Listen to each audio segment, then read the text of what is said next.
Hey everyone, I'm Scott Brandley. And I'm Larry Johnson. Every member of the church has a story to share, one that can instill faith, invite growth, and inspire others. In this episode, we're going to hear how one man's 10-year prodigal journey led him to discover the truth of the gospel. Welcome to Latter-day Lights.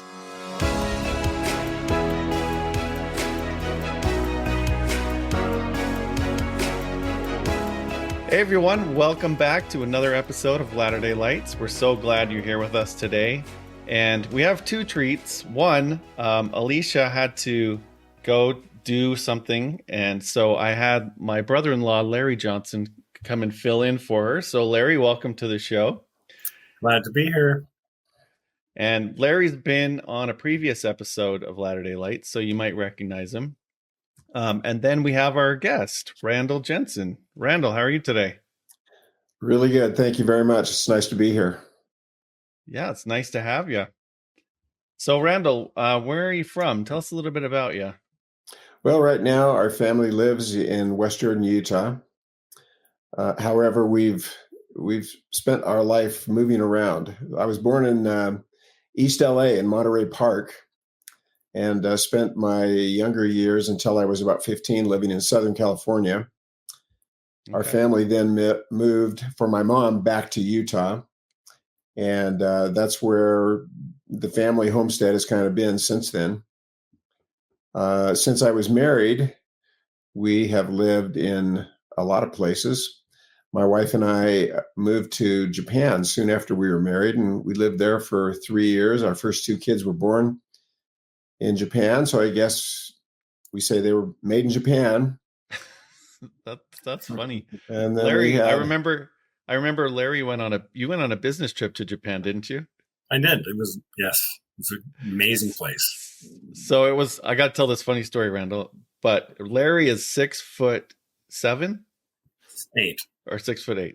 So Larry's 6'8", and he goes to Japan and he recorded this video of him you could probably tell it better than me, but it was I could say a lot there, but I remember being on the subway in Tokyo and standing up, and all eyes are on me, and the further down the to the next station, people got piled in, and they started pushing in, and I remember so surprised because they were all pressing and I was just so much taller than everyone.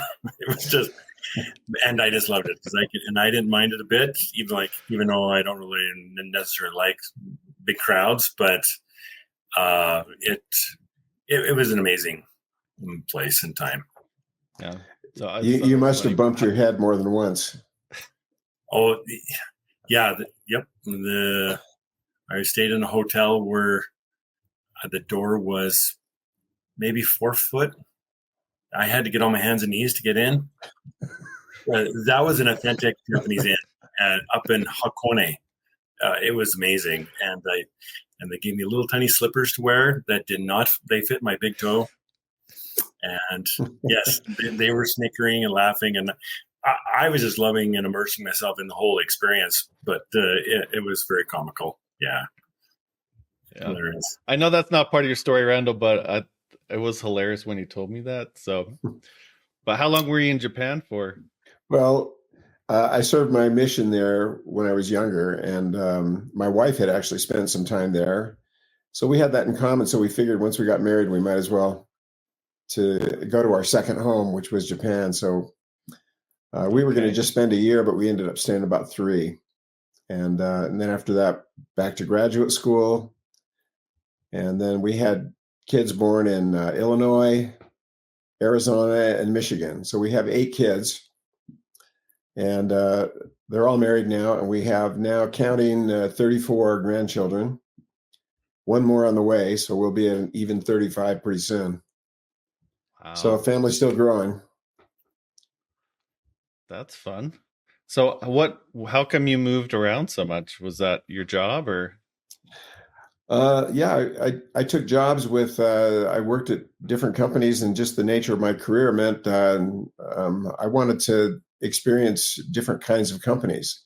So I worked in public education. I worked for Dow Chemical Company at their headquarters. I worked for, let's see, Intel. I worked for Boeing. So, and then I concluded my career working at the Johnson Space Center for NASA. So we kind of worked all over, lived all over. And during that time, I did work in Saudi Arabia, Europe. I worked in Canada for about 2 years. And we're also the Philippines. So I kind of did work all around. So it was kind of an eclectic kind of experience. That's Where pretty in cool. Canada? It was in Toronto area. Nice.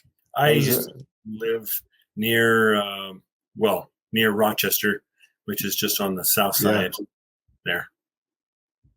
Yeah, I was doing some work with the Bank of Montreal while I was working there. So had a fun career. Yeah, it sounds like it. Well, cool. Well, it sounds like you have a pretty interesting story too. So why don't we turn the time over to you and have you share that for us today? Sure. Just as a prologue or a review, in addition to living in Japan for 3 years, I'll talk about this a little bit later, but I spent a year in Vietnam. My wife and I, just a couple of years ago, came back from a 2-year mission in Cambodia. And in about another month, we're heading out to Japan again for another mission. So we just keep moving around. Wow. So, so the story I'm going to tell is a story I've told a number of times. And some people have come up to me over the years and said, you ought to write that down. And I've written it down as part of my personal history. But recently, we've decided to really work towards getting it in a book form. And so I'm working right now with an editor to take all that's been written and put it into a sort of a palatable book form. It'll probably be called The Journey Home. And I guess to get things started, I was born in Southern California. My mom and dad family were very active in the church. They brought us up doing the very best they could to bring us up in the gospel. And I'm going to kind of start this off when I was about 13 years old. At the time, we were living in a community called Thousand Oaks, California. At the time, when we first moved to Thousand Oaks, it was probably 1960, and I think the population was about 12,000. I don't even know what the population of Thousand Oaks is now, but it's probably several 100,000 at least. And I'm not even sure if you. Place. Yeah, I lived in Oxnard near Camarillo. Mm-hmm. And I'm sure you know it. Yeah. Thousand Oaks is very, very familiar. Yeah. So it's changed dramatically, but this is kind of where the story starts, at least where I'll start it. At the time, when we first moved there, they didn't have a church building. So at first, we went to a Masonic lodge for our meetings. And as things were growing pretty fast, and so we had to get a bigger place, but we still didn't have a building. So we started meeting at a Seventh-day Adventist boarding school, which was in nearby Newberry Park. And I was 13. I was the president of the Deacons Quorum, and we actually had when we went to church, we had a pretty big assignment that was a standing assignment. The boarding school said we could meet there, but at the end of our meetings, everything had to be put back exactly the way it was. So one of our assignments in the Deacons Quorum was we had to move all the chairs, which meant moving chairs from one building to another in some cases.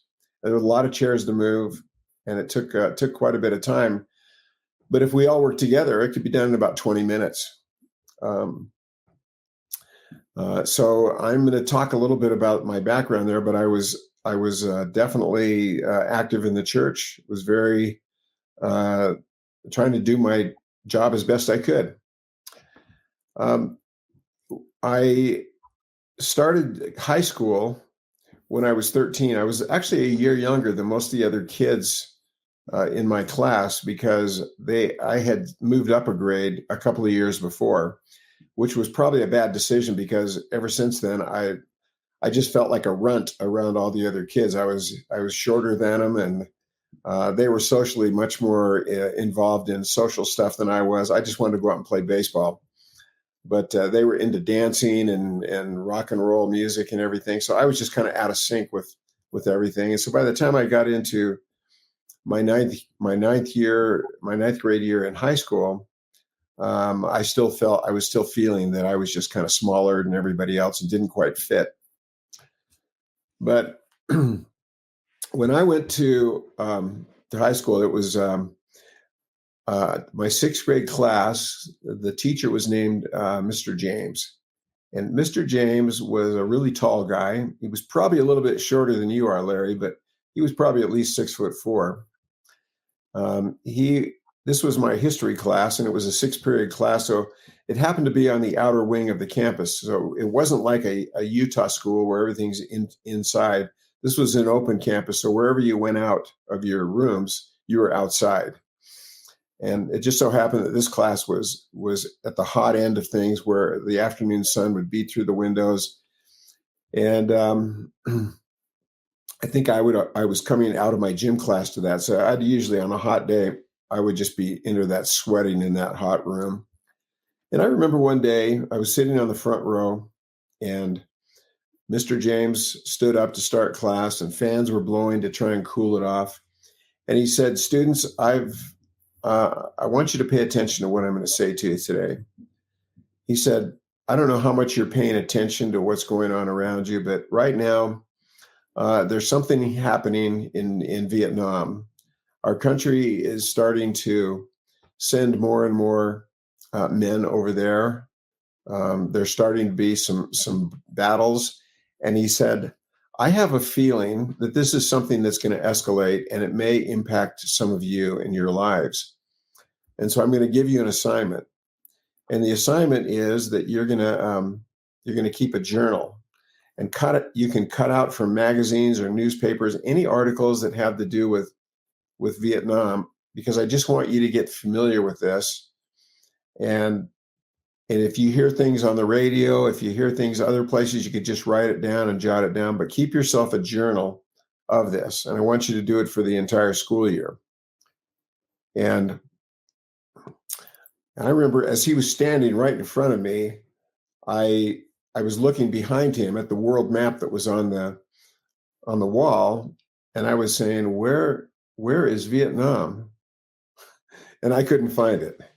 I had no idea where it was. And I looked around the room, and I don't think people were really paying that much attention to it. He was just giving us another assignment. But at the end, he said, "I want to say one more time, I'm giving you this assignment because I have a feeling that this is going to affect some of your lives. And so I'm doing this for you." And at that point, I just kind of had this feeling kind of in my gut that, what is he concerned about? And it kind of sent a shiver down my back. Maybe that was a premonition or something. I don't know. But I think I have to say that's probably the first time I was introduced to this thing called Vietnam. A few weeks later, it was November, and it was a Friday in November, and the year was 1963. We were scheduled to have a pep assembly out in the football field.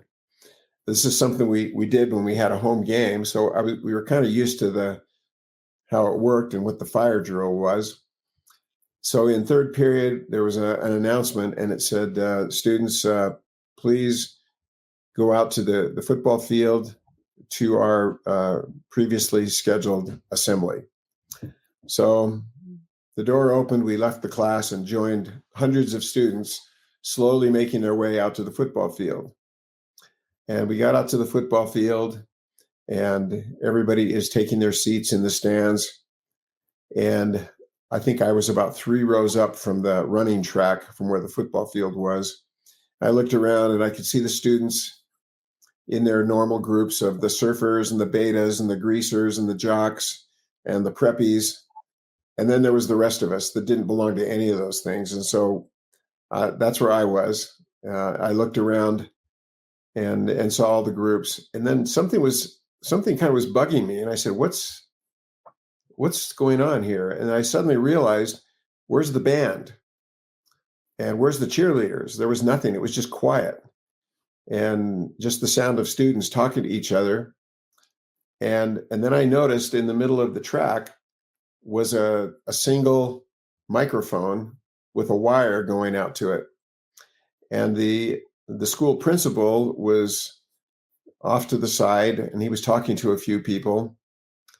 And then he slowly started walking out, and he was adjusting his glasses and whatever. And as he was walking out, the vice principal suddenly ran out to him with a piece of paper. And they were conversing about this and about something. And I just noticed that their faces looked very concerned. There was something on their faces that I couldn't read. And our principal finally walked up to the microphone, and he spoke into it. There was some feedback that was squelched, and then he waited while everybody quieted down. And he said, "Students, we're not going to have a pep assembly today." He says, "But I do have an important announcement that I want to read to you." And he looked down at a piece of paper and he said, "Today at 12:30-ish, whatever the time was, in Dallas, Texas, President John F. Kennedy was riding in a motorcade with his wife, Jacqueline, and the governor of the state of Texas, John Connally. President Kennedy was shot by an unknown gunman." And all of a sudden, there was just silence. And he turned away from the microphone for a minute. He looked down at the piece of paper that the vice principal had given him. And then he took out his handkerchief and his glasses off, and he dabbed at his eyes. And I was thinking, I've never seen our principal act like this. It seems like he has some emotions here that I haven't seen. He must be a real person. Anyway, he finally turned back to the microphone and he said, "Students, we've just received a notice that confirms all efforts to help the president have failed." He says, "I must inform you that the president is indeed dead." And it was just complete. It was as if everyone stopped breathing. And I remember glancing around and just seeing ashen faces and open mouths and people just disbelieving all this. And how do you put into words what those of us that lived through this is something that obviously we'll never forget. But in some way that I tell this part of the story because in some way that I'm still trying to come to grips with, I think not just me, but probably my generation, something happened to us that day where it was like the anchor was picked up from our lives, and all of a sudden we started drifting. And in some way, I think that's when my drift began. After that, they let us go home, and I remember walking home thinking, we were let out early, and I remember going home thinking, I just want to get home to be with my mom and dad, and my family.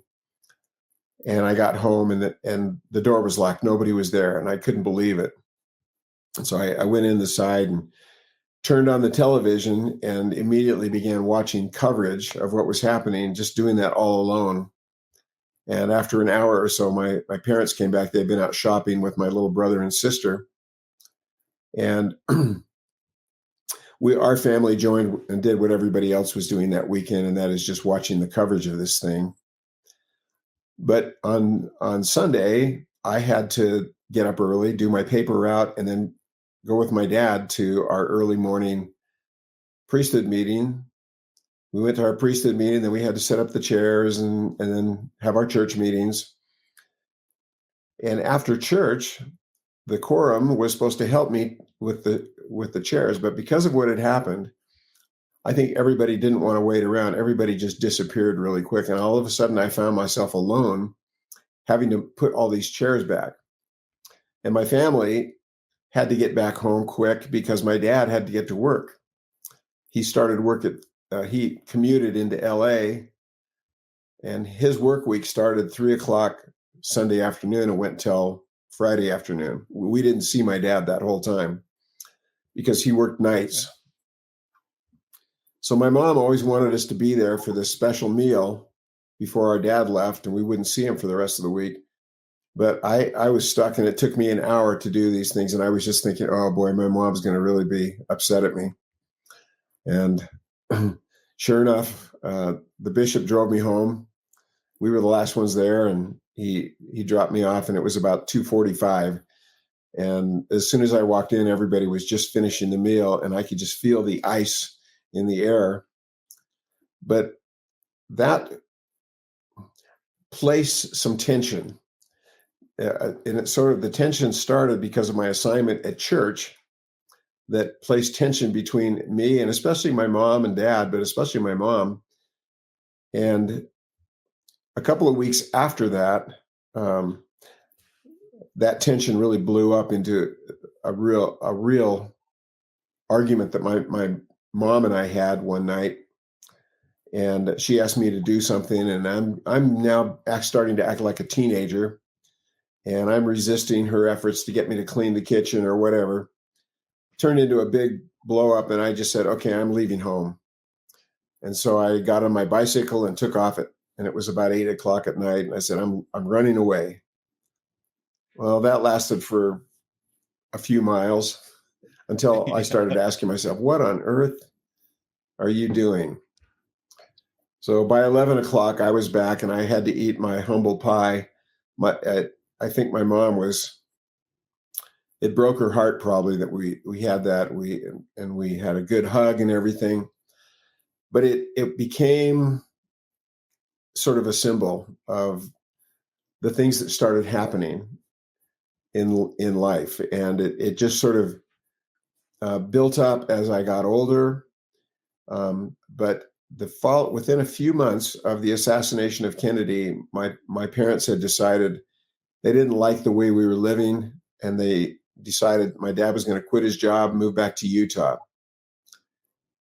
Well, when they moved back, I was in the middle of my high school year, so I stayed with some neighbors. And so once again, here's this thing of the family, and now I'm separated from my family for the first time. And I had to finish the school year for a couple of months just with this other family. By the time I got to Utah, there was just a distance forming between me and my parents. And moving to Utah, instead of helping that process, I think it just exacerbated it.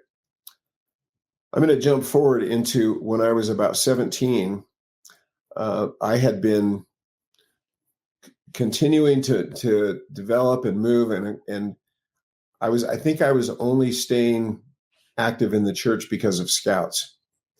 And I had worked for the Scouts in one summer when I was 16, and my job was on the waterfront. And I would teach swimming, life-saving, canoeing, rowing, things like that. Right. I was a pretty good swimmer. I was a really strong swimmer. I knew a lot about the water. I knew a lot about canoeing. And the following year after that, our post was going on a canoe trip down the Snake River. It's about a 90-mile trip. And in those days, they did it in canoes instead of big rafts like most people do rivers now. It's harder to go through sort of wild rapids in a canoe than it is a raft, believe me. Yeah, I could imagine. I've been on the Snake in a raft, and that was scary enough. I can't imagine doing it in a canoe. Wow. They had given us training, and they said, we want to train you so that when you're in those canoes, you know how to work as a team, the guy in the bow and the guy in the stern, so that you can work together. You know the commands, you know how to keep it going straight.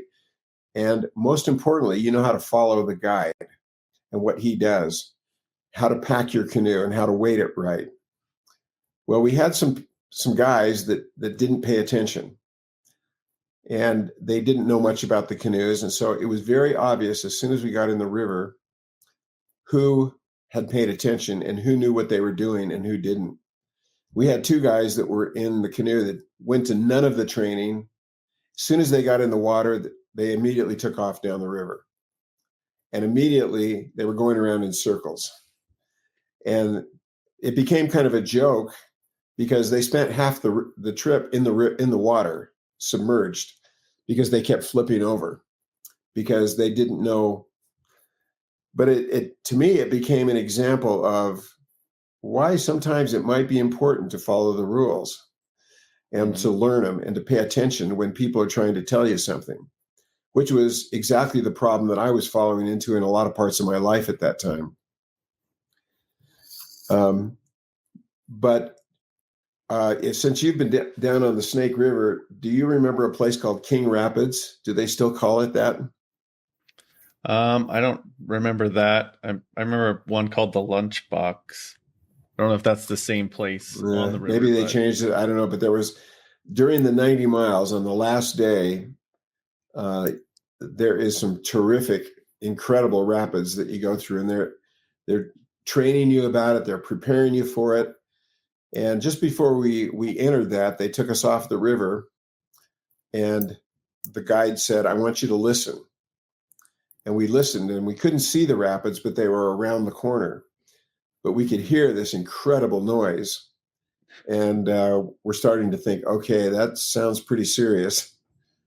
Right. But where we were, there was a place where they gave us an opportunity to just do some cliff jumping, 15-foot cliff or something, because there was an eddy of the river that was very slow, and it was an easy place to jump. So we just did that.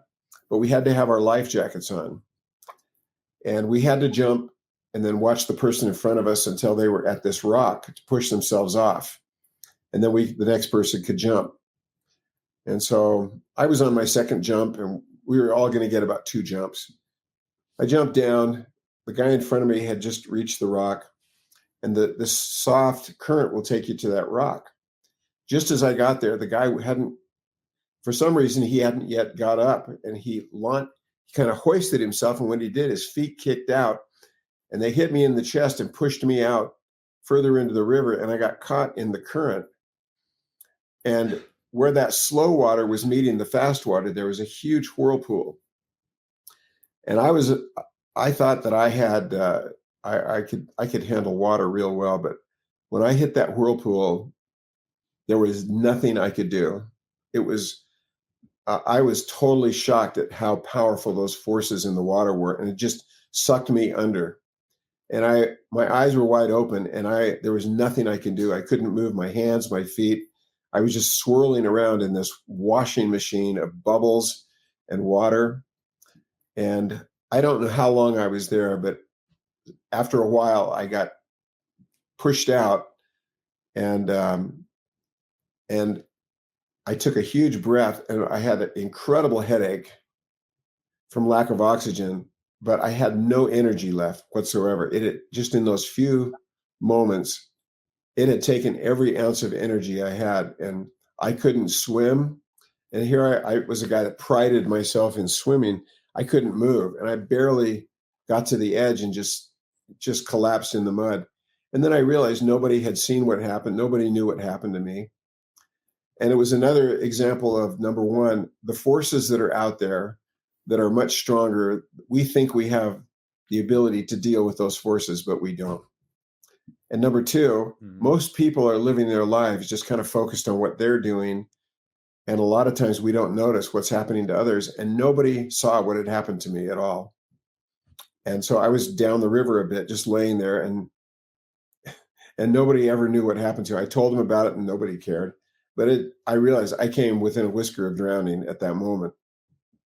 But I tell those stories because the lessons I learned that I should have learned, and that were at least being taught to me, but it was the same thing that I was experiencing in my life.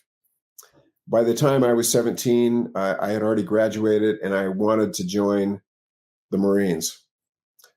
And my parents said, "No, we're not going to sign for you. If you're 17, you can go in if your parents will sign approval, but my parents wouldn't do that. So when I turned 18, I joined the Marines with my friend. We went on something called the Buddy Program. And I'm not going to spend a lot of time talking about what it was like to go through Marine Corps boot camp, but I can tell you that within about 20 seconds of making contact with the first Marine that we met at the airport, who was putting us in a truck that looked like a jail truck, and the way he spoke to us, we knew we were done for. And life completely changed in 20 seconds. And people were just moaning, saying, "Oh, what have we done?" Anyway, it was going through Marine Corps boot camp is a story unto itself that I'm not going to tell the whole anything about that, other than the fact that we were immediately being humbled and transformed from civilians into something else. At that time, we didn't know what it was. But I went through training at MCRD in the Marine Corps Recruit Depot at San Diego. And the one thing I will say is that as you're going through all of that, you get up at 4:30 in the morning, you immediately start doing exercises, cleanup, runs. And a lot of the running paths there are right along the wire. And on one side is the recruit depot, and on the other side is the airport runway of the San Diego airport.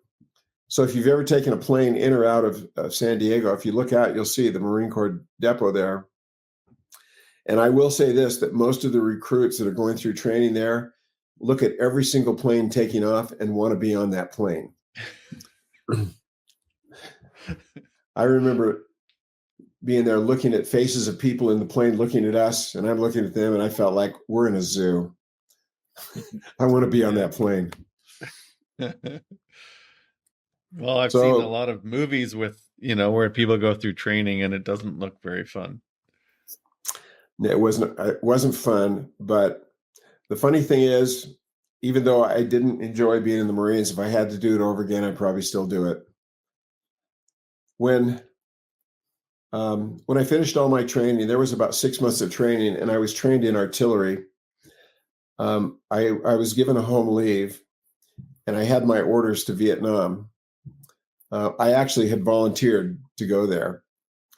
And when I went home, my parents gave me a ticket, a plane ticket to Nauvoo. My grandparents were on a mission in Nauvoo at the time, and they wanted me to spend some time with them.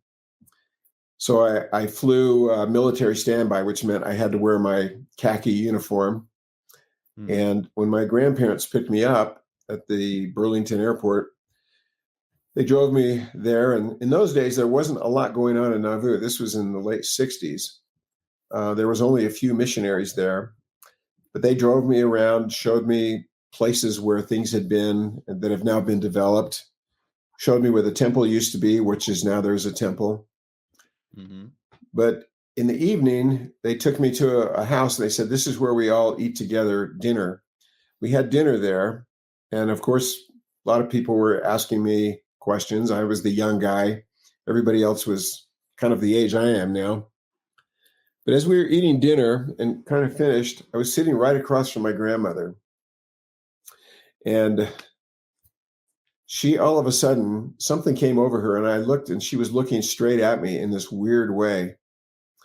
And she said, "There's something I want to say." And I'm going to read this because I have written it down, and it's as best as I can remember what she said.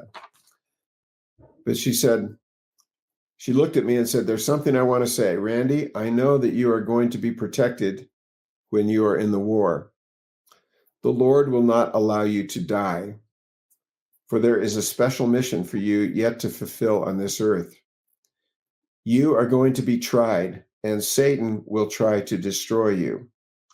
Turn to the Lord, and you will yet live to fulfill the mission he has sent you to perform. I know that my words are what he wants you to hear. I feel this very strongly as I speak." And I was just staring right in her eyes. It was like I was transfixed. And I remember hearing the words, you're going to be protected, but you're going to be tried. And I had no idea what would be coming or anything like that. But those words from my grandmother are something I never, ever forgot, even to this day. So soon after that, I went to Vietnam. I was assigned to a tank battalion, and I was assigned to an outpost, which was about 8 miles away from the main battalion headquarters. The outpost that we were on just had 12 Marines on it. It had on each side of the hill, so there was 4 bunkers, and somebody had to be in that bunker 24 hours a day on a lookout. Each bunker had its own special weapon, and we would do 3-hour shifts day and night. And so every 12 hours, we had a 3-hour shift. That's where I spent the first 4 months or so in Vietnam. And there was an experience there that is something that I learned from. And it was very similar to the lesson I learned on the Snake River. And that is what happens when you don't follow the rules, when you don't obey orders, when you don't obey commandments. There was a road that came out to the outpost, and there was 3 outposts. One day there was a resupply coming out, and a guy was just driving a truck that had resupplies for our outpost. As it came from the village there was some open rice paddies before it went into some jungle and then started going up the hill to where the outpost was. He hit a landmine and it blew the truck off the road into the rice paddy. The guy that was driving was injured, but not severely, but he was injured, but he was terrified and he wasn't even thinking. He just immediately ran until he got to the nearest outpost. They called the battalion and said what had happened. The truck had hit a mine, that there was an injured Marine out there.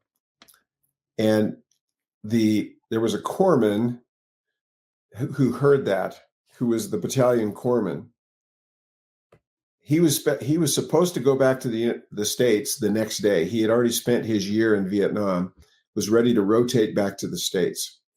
He jumped in a Jeep and drove out there, and which was against all protocols, because the protocol is if you hit a mine on a road, then until anything else goes over that road, it's supposed to be cleared by a mine sweeping group, a detail.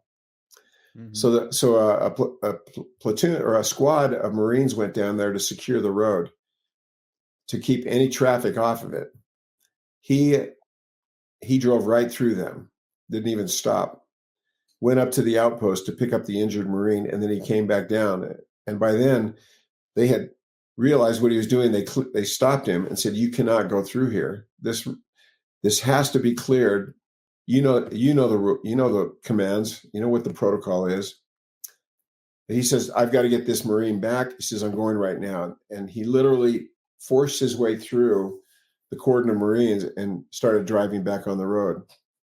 It was at that point he turned around, said, "See, I told you." Just then, his left front tire hit a huge mine, and that Jeep was just blown into the air, disintegrating. And that guy took the full force of it, and that was the end of his life. Sometimes when you disobey laws, when you don't obey the commandments, it takes a while before the effects can be seen. And these are lessons that I was learning, and I learned later a lot more. But here's a guy that learned his lesson, and that was it. It took his life. And I saw several instances in Vietnam where that happened, where people just disobeyed protocol, orders, and they lost their lives because of it. So it was kind of an unforgiving atmosphere there. I want to tell you the experience I had when I went out as a forward observer into a jungle, and it was on a mountain ridge called Charlie Ridge is what it was called. I was sent there with with myself and my radio operator. So the two of us formed an FO team, a forward observer team. Our job was to call in artillery to support the operations that were going on at Charlie Ridge. We were with the Vietnamese army up there and supporting them. So we were with a very small advisory team of American Army, Marines, and even Australian was with us. So there was about 12 of us on this team supporting the Vietnamese on these operations. We had a lot of experiences there that taught me a lot of things, but one of the things that happened is the other FO team had an officer who got medevaced, and so I was left to be the only forward observer supporting this entire battalion operation. And soon after the lieutenant was medevaced, we were woken up in the middle of the night saying, we have our listening posts have detected movement. They estimate there's 2 companies of NVA coming up the hill towards our position. So they woke me up and said, Jensen, we need fire support. Well, we were far enough away. The only guns that could reach us were 8-inch guns, which fire an explosive that you're not supposed to get it closer than 1,000 meters because it's a large explosion. So they call danger close 1,000 meters. That night, we had to call high angle to get over the intervening mountains where we were. And by the way, where we were was very close to the Laotian border, and it was in very thick jungle. That night, we ended up calling in 29 rounds, which was very unusual for that type of artillery ordnance. Each round, we were calling closer and closer to our position, and by the time we ended, we were within 400 meters of our position where the rounds were landing. And we were up all night calling and adjusting these rounds. And I just kept thinking, if I screw up, if I make the slightest mistake, I'm going to kill some people. And I kept asking myself, I'm just 19 years old. What am I doing with this kind of responsibility? I kept asking myself that. Luckily, we didn't kill anybody, but it was a very, very tense night. And it was I was just on edge the whole time. And the next morning I was exhausted because I just felt like I'd been tensed all night. There was another time right after that we were on a company that were going down, that they had found what they thought was a position where the NVA were. We went down as a company to investigate. And it turns out that what we discovered was an entire base camp of NVA. They had an entire village, and it was underneath the canopy that goes over the jungle. So you could fly right over it in a helicopter and never see it. But it was it was like a John or a Robinson Crusoe kind of living, just living out of the jungle. Mm-hmm. And they had the NVA had left before we came. I think they knew we were coming. But we were ordered back up to the mountaintop after that because they said we're going to get some airstrikes in there. It rained for several days, so we couldn't do anything. But when the rain cleared, we were on a mountaintop calling in every airstrike we could get on this NVA base camp. And that was a day that something happened to me that I don't know how to put it in words. But we're on this mountaintop watching all these jets come down, dropping napalm and high explosives. And as one jet was coming down, I happened to look at the other Marines that were there. There was about 4 of us. One of them was calling in the airstrikes. And all of a sudden, I realized that I was completely caught up in this thing called war. And I realized that all of us were caught up like that, and we were all loving this game called war.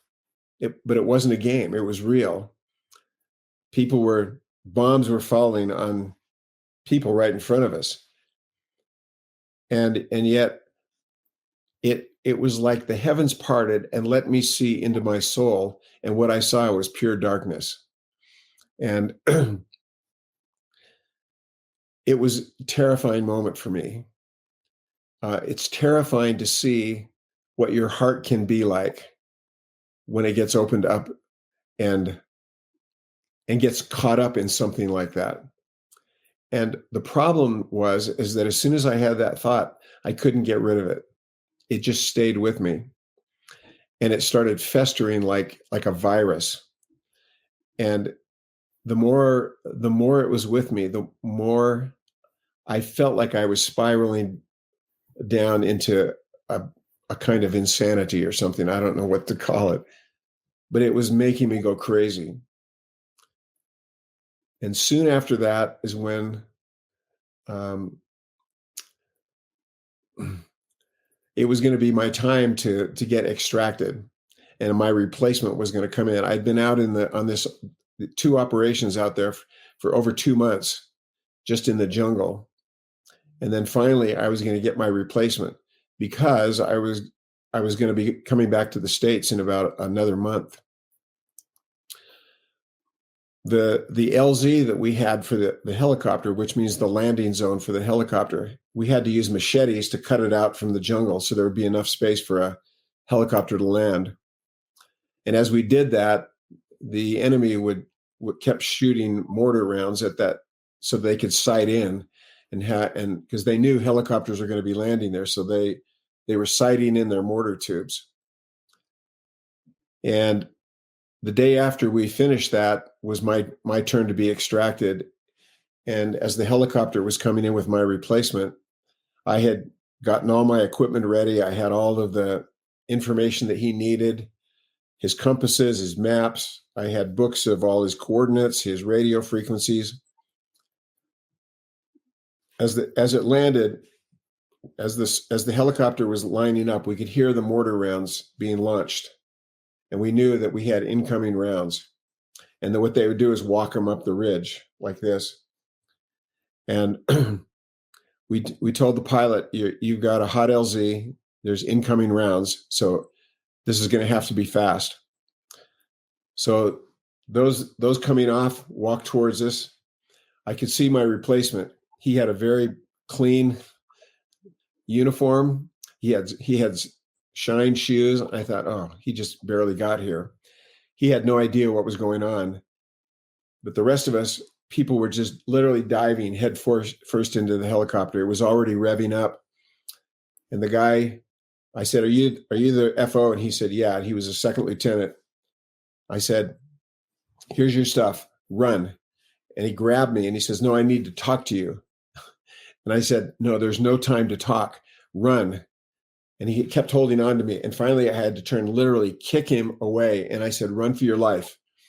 And I turned and sprinted to the helicopter. It was a Huey. And I stepped on the runner and then dove head first. And there was one guy behind me, and the chopper was already lifting off when he hit the runner, and the door gunner pulled him by the back of his pants and just yanked him in. And we just had a pile of bodies.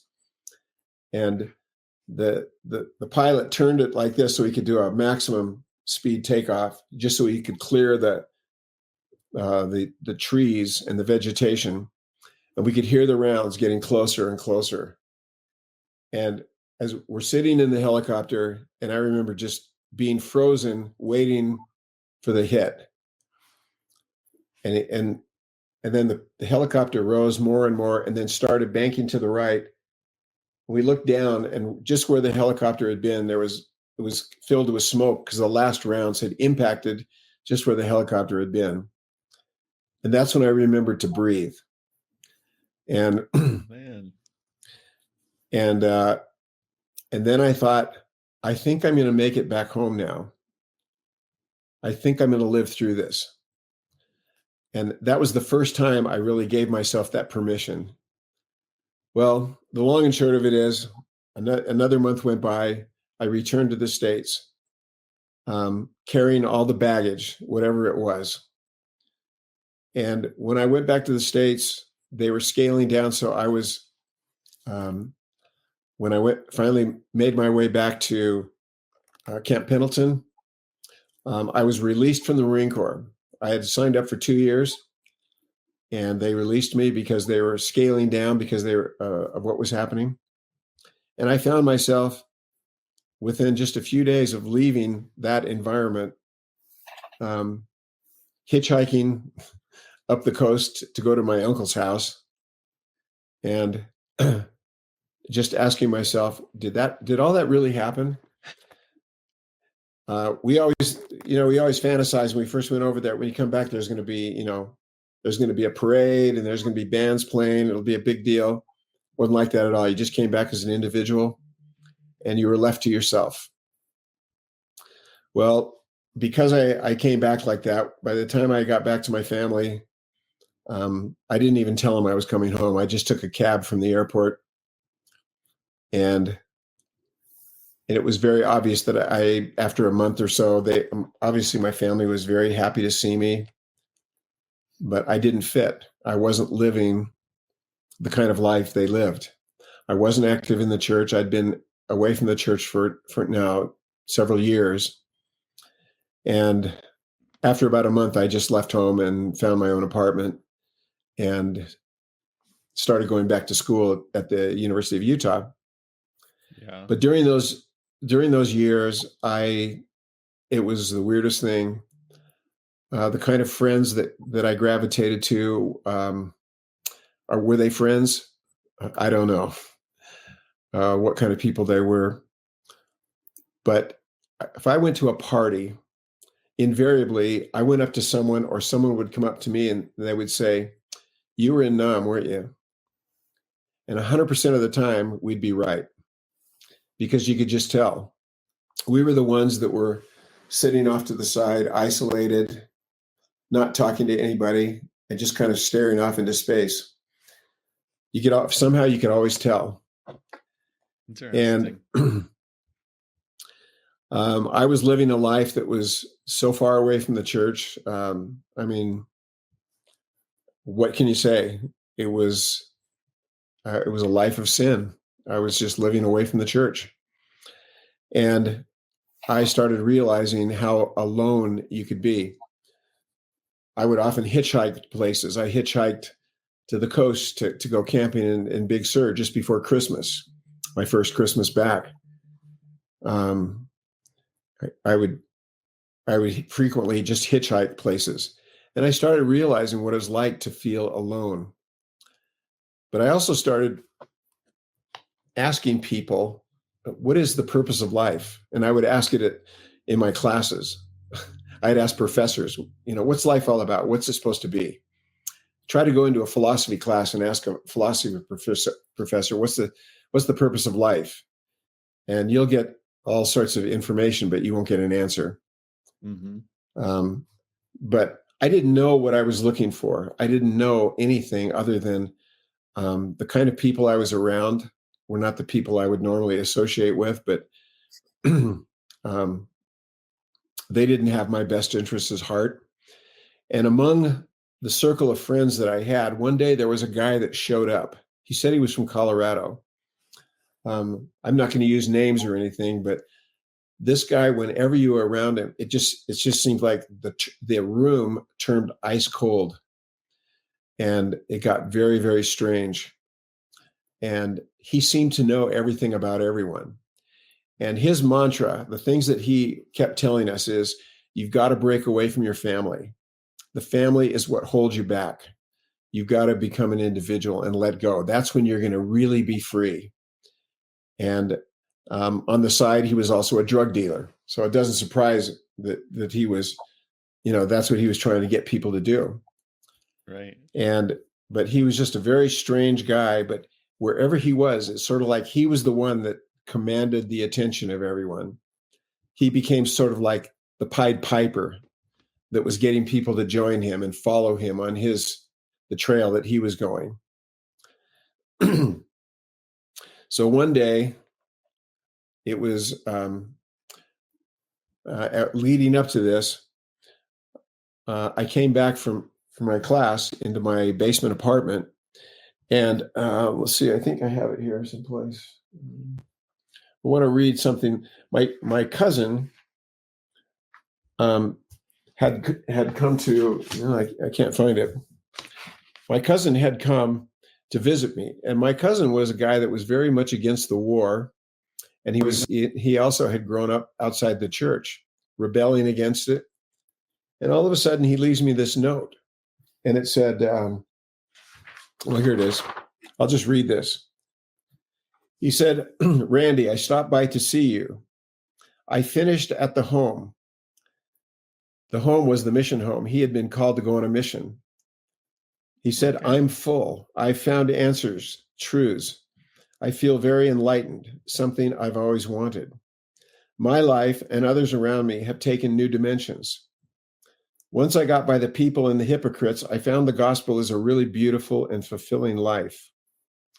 When I see a fellow brother or sister in or out of the gospel, I can look in their eyes and not too many look back. But when they do, they know and I know a communication that can't be explained. When I pray and meditate, I become so full, I can hardly contain the spirit. I can cry and laugh now. Don't get me wrong, but if you ever feel inside a yearning to be free, I know where it can be found. It is everlasting. It is eternal. I feel inspired to write these words. I know you search for truth. You are genuine, real. Open your heart and let it be filled. Love and God's blessings. Pray. So that's what that's awesome. Cousin left for me. And when he left that, it was like everything started to change. I don't know how the universe works. There must be some gears or something somewhere that start turning, that start making other gears turn. But since he left that, it was like I became more self-aware and more thinking about what's going on around me. For example, I used to live just off the football stadium at the University of Utah. And at night, I would go up and hop the fence. And in those days, they still had a running track around the football field. And I used to go up there and run at night. And it was never a problem until after that letter. And I started feeling as I was running as if somebody was behind me. And I kept looking over my shoulder to see if something or someone was there. And every night it got stronger and stronger, and it became really kind of spooky. And finally, one night I was there and I was just terrified of what I don't know, but I just felt like something was behind me. So I stopped running at night in the stadium after that. And then other things started happening. For example, at the next general conference in April, I was in a car with a bunch of people, and they were my supposed friends. They were monkeying around with the radio, and they happened to find somebody speaking. And this was on a Sunday afternoon. And somebody said, "Oh, that's general conference." And so they left it on there so they could make fun of everything that was being said. And so everybody in the car was making sarcastic comments about this. And yet, for the first time, I was actually hearing a conference speaker and what they were saying, and I was paying attention to it. And I didn't say a thing. And I just felt like whoever was speaking was talking directly to me. Yeah. And I heard, and I just wanted to get out of the car, but we were in the middle of southern Utah, so I couldn't get out. But I just couldn't believe that I was paying attention to that. Where did that come from? Well, a couple of months later, everything sort of came to a head. The group of my friends were all in the back of a yard and sitting in a circle. And of course, our friend from Colorado was there leading the charge. And I just had this feeling that the conversation, I was listening to what was being said, and it was as if it had no meaning. It was just people babbling. And I remember distinctly thinking of this babbling. I said, is this really what it means to babble on? Speaking without really saying anything. But what are they saying? It seemed like underneath was an undercurrent. And then the lead guy, who I'm not naming, made some comments about the LDS Church. And they started talking about the temple and what went on in the temple. And immediately I knew. I didn't know anything about the temple. I had never been in it, never paid that much attention to it. But I immediately knew that what they were saying was absolutely wrong. And it was evil to be speaking that way. And with that thought, I suddenly realized, where am I standing? I mean, I was sitting down, but it was as if I was figuratively standing on the edge of a cliff. And it's like the guy had led me there and said, okay, it's time. It's time to make the leap. And I'm looking down, and all I can see is this yawning dark abyss right in front of me. He said, it's time to become part of this. And I was terrified. I didn't know where I had been led, but I knew that one more step and I was gone. Where I would go, I didn't know, but I didn't want to take any further steps. And I immediately had a thought about my family. And as soon as the thought came about my family, I felt like I was encased in some kind of something that prevented me from moving any further. Now, I wasn't literally standing on the edge of a cliff, but it was a spiritual abyss of something I can't even put into words. And at that point, I said, that's it. And I stood up and just walked away. I walked through the house out into the street and started walking up the street. And I heard somebody calling my name. And I looked back, and there was the guy saying, dude, you got to come back. And it was as if already in just walking there, I was like looking at down of a dark tunnel at a point where this guy was. And already just in taking those few steps, I had walked that far away from it. So I just turned around, didn't say a word, and just kept walking. Well, interestingly, I think the Lord works in mysterious ways, because later that night, just a few hours later, it was a hot night in June, and some other friends and I were in the fountain outside the library at the University of Utah, and we were in the fountain cooling off, and all I had was a pair of cut-off jeans, no shirt, no shoes, and it was about midnight, and the campus police came by and saw us, and he turned on his lights. He said, I want to see your ID. But we had no ID. He says, what are your names? And we gave him our names. And he goes into his vehicle, and after a while he comes out. He says, which of you are Randall Jensen? I said, that's me. He said, come over here. He said, turn around. Put your hands behind your back. And all of a sudden I found myself being handcuffed. And I said, what's going on? What's this all about? And the other guys with me said, what are you doing? He said, you be quiet. And they said, well, we need to know. And he says, if you say anything more, I'm going to arrest you for interfering with arrest or something. And I didn't know I was being arrested. So he took me to their office, and I said, what is going on? He said, we did a check, and there's a bench warrant out for you from the Salt Lake Police Department. And I had no idea what this was about. So a Salt Lake police officer eventually came, handcuffed me again, put me in his car, took me down to the jail, and I was thrown into the jail. Now, all this happened just a few hours after I had walked away from the edge. And now here I was in this tank where they throw everybody off the street. There was about 15 people in this room that I spent the rest of the night with, just wet cutoffs and no shirt. And I'm just sitting in this, seeing these people filling this jail cell that are, I don't know.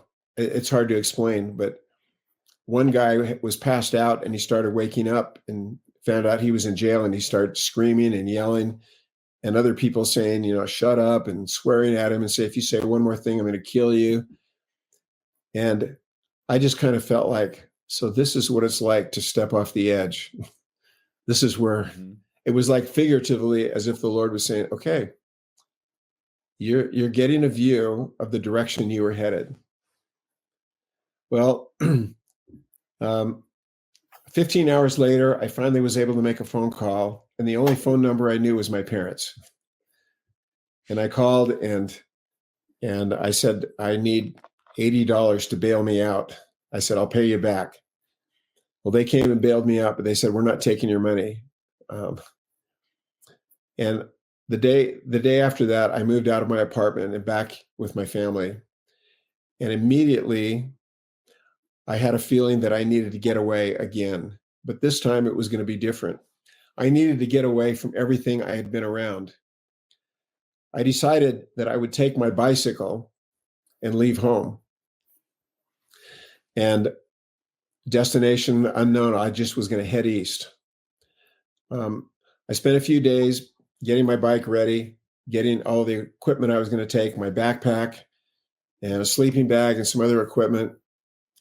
And then on the morning of July 3rd, 1972, 1972. This is almost exactly 2 years since I came back from Vietnam. I left home on my bicycle. My parents were there saying, where are you going? And I said, I don't know, but I'll let you know when I get there. I'm heading east. So I went and I bicycled through Salt Lake. I went north through Bountiful, North Salt Lake, Bountiful, Centerville, Farmington, and then up towards Ogden. And then at Ogden, I turned up Ogden Canyon towards Pineview Reservoir. And that's where I camped the first night at the base of the Monte Cristo Pass. Okay. And found myself very tired. I'd covered about 80 miles. Yeah, that's a long bike ride. 80 miles was, and I wasn't used to it. I had ridden my bike a lot, but carrying a backpack plus all the weight, I was tired. When I woke up the next morning, I could barely move. And so I had to just kind of exercise and stuff. And to tell you the truth, I couldn't sit on my seat. It was so sore. So I kind of had to stand up. But that day I started off just going up over Monte Cristo Pass, which takes you up to about 10,000 feet. And by the time I got up there, I was exhausted. But that was my first soiree into this bike ride. I went down, went through Woodruff, across Evanston, and then started going across southern Wyoming. And after about 5 days, I finally reached Laramie. And then from Laramie, I was going to go up into Medicine Bow, which is the Continental Divide. It's between Cheyenne and Laramie. And as I left Laramie, there was a huge thunderstorm blowing right directly the wind against me. And even though it was flat, I had to just stand up and pump. And I was so discouraged because it was so hard to get anywhere with this storm going. Plus, I kept asking myself, where are you going? Where are you headed? I mean, I had a lot of time to think going across Wyoming. And yeah, there's not much out there. And a lot of my thoughts took me back to my family and things that had happened when I was younger. So I finally started up the canyon, and it was pretty tough pedaling. So I was kind of forcing down on the pedals, and then I heard a rip, and then the strap on my backpack ripped.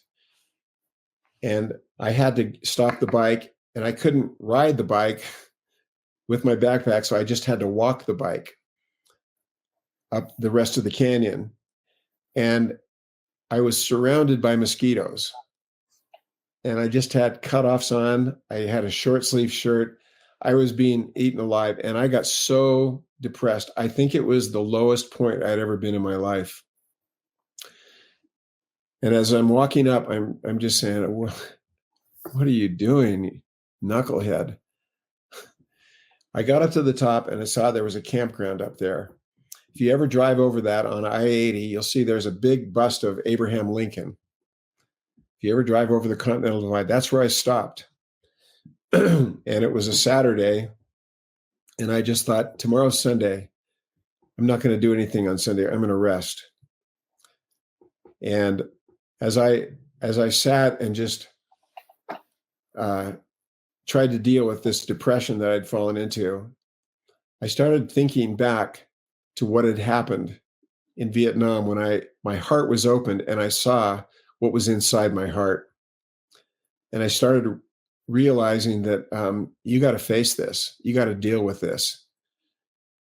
All the problems you've been having these past couple of years, when you haven't been able to let it go, you're going to have to deal with this.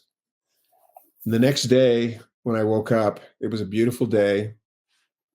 I decided to take a walk. I hopped over a wooden fence and just made my way into the forest and just kept walking for a long ways. And I started feeling a sense of peace.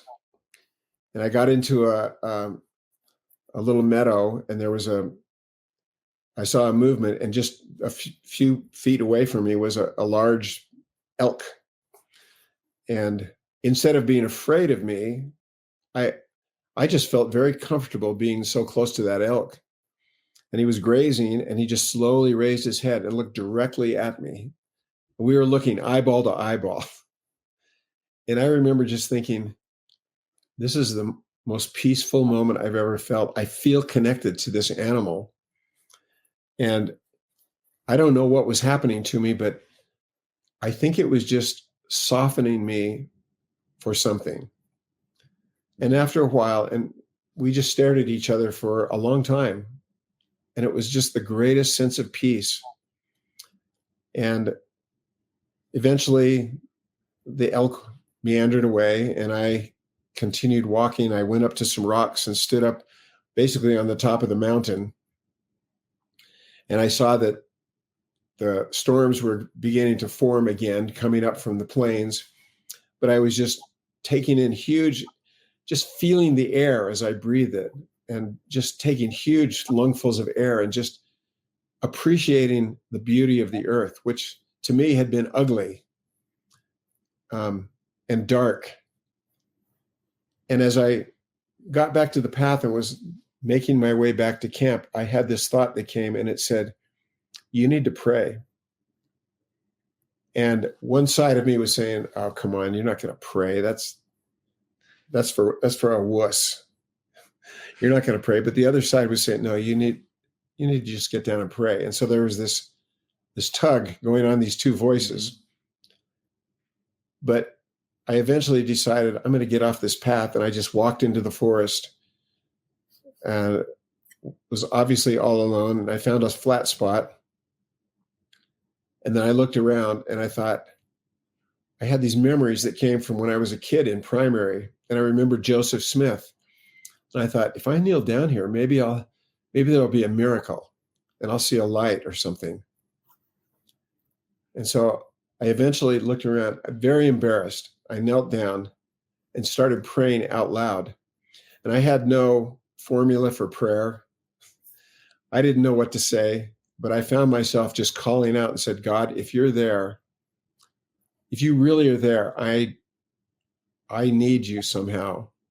There's something I need. I don't even know what to say. I don't know where I'm going. I don't know who I am. And I'm just saying, it was probably a horrible sounding prayer. But I finished my prayer, and then I stood up and I said, oh, there was no miracle here. Nothing happened. And so I started walking back, found the path again. And pretty soon I got caught up in other distracting thoughts, and I wasn't even thinking of saying that prayer.